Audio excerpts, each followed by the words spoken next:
Cihazınızın tamire mi ihtiyacı var? Ücretsiz teşhis sunuyoruz.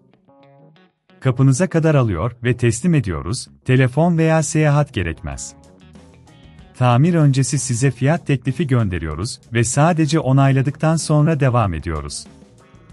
Kolay, şeffaf ve profesyonel. Link açıklamada. HP 15eb0000ns'de dizüstü bilgisayarınızın bataryasını değiştirmek için öncelikle ihtiyacınız olan aletler şunlardır: bir Y4 tornavida, bir düz tornavida ve bir plastik açma aracı. Öncelikle dizüstü bilgisayarınızı kapatın ve tüm kabloları çıkarın. Daha sonra, bataryanın bulunduğu bölgeyi açmak için alt kapağı dikkatlice çıkarın.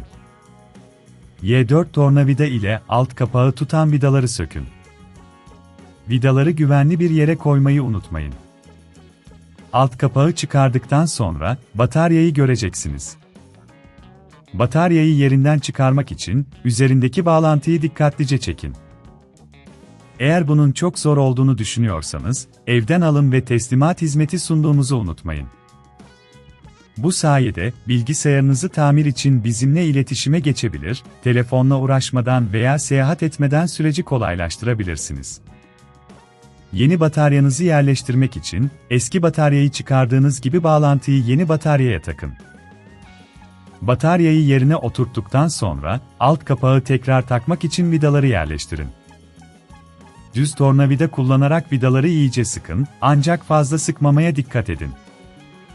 Tüm vidaları sıktıktan sonra, alt kapağı kapatın. Temizlik de önemlidir. Bilgisayarınızın iç kısmını bir hava üfleyici veya yumuşak bir fırça ile temizlemek, toz birikimini engelleyecektir. Bu işlem, bilgisayarınızın ömrünü uzatır ve performansını artırır. Bataryayı değiştirdikten sonra, bilgisayarınızı tekrar açın ve yeni bataryanın düzgün çalıştığından emin olun. Tamir öncesi fiyat teklifi hizmetimizde, işlem öncesinde maliyet hakkında bilgi alabilirsiniz. Bütçenizi planlamanıza yardımcı olur ve sürpriz masraflarla karşılaşmanızı engeller. Cihazınızın tamire mi ihtiyacı var? Ücretsiz teşhis sunuyoruz.